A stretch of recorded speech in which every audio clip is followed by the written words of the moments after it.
আসসালামু আলাইকুম ওয়া রাহমাতুল্লাহি ওয়া বারাকাতুহু। প্রিয় বন্ধুরা,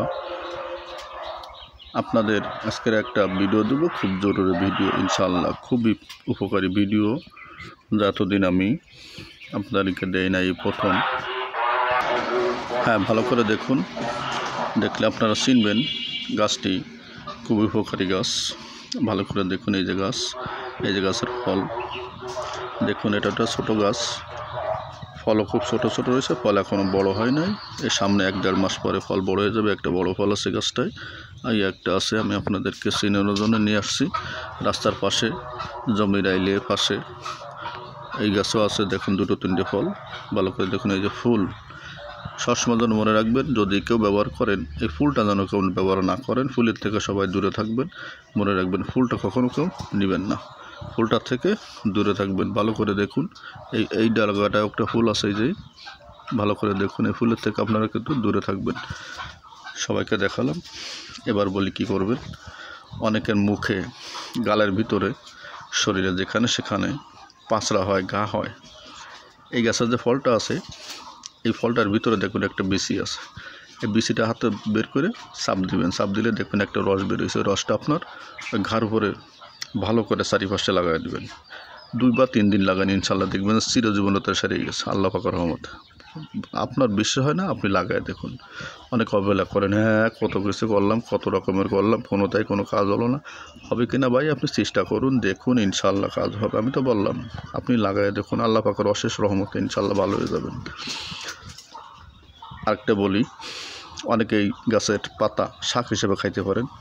দুপুরবেলা গরম ভাতের সাথে ভাজি করে খাবেন। অন্য শাক সবজি আমরা যেমন ভাজি করে খেতে পারেন। আগা দূরে ছিঁড়ে নিয়ে আসবেন, ফুলগুলো ফেলা দিয়ে আসবেন, ভয়ের কোনো কারণ নেই।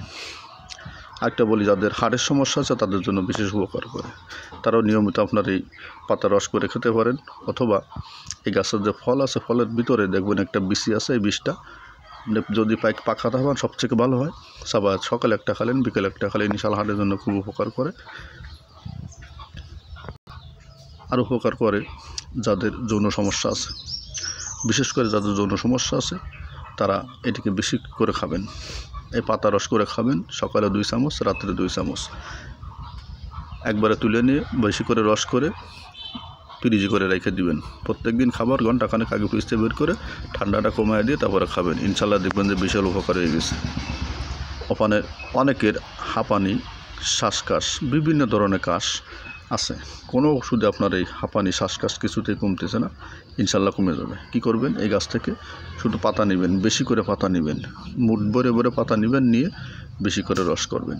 রস করে দেখা যাচ্ছে কি যে বড় এক মগ রস করলেন, এই মগটা রস করে তারপরে জাল দিবেন, পানিতে জাল দিবেন। জাল দিয়ে যখন হাফ মগ হয়ে যাবে, হাফ মগ আপনি ফ্রিজের ভিতরে রেখে দিবেন।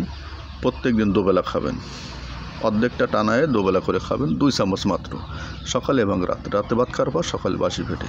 ইনশাল্লাহ আল্লাহ পাকের নাম নিয়ে খাবেন, ভয়ের কোনো কারণ নেই। ইনশাল্লাহ না জানলে আপনাদের নিয়ে জেনে শুনে ভালো করে দিচ্ছি, কারণ এতে কোনো সমস্যা থাকতে পারে, তাই আমি আপনাদের জেনে শুনে ভালো করে দিলাম।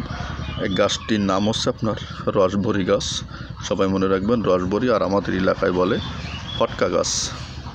ফটকা গাছ বলে, এবং রসভরি গাছও বলে। হ্যাঁ ভাই, সবাই দেখুন এবং যার প্রয়োজন সে ব্যবহার করুন, ইনশাআল্লাহ উপকার হবে। গাছে বেইমানি করে না, যদি মানুষ কিনে খেতে পারে। চিনলে জরি, না চিনলে হয় কিন্তু ভাত রান্না করি। তবে গাছটিকে অবহেলা করবেন না, খুব গুরুত্বপূর্ণ গাছ আল্লাহ পাক দিয়েছেন।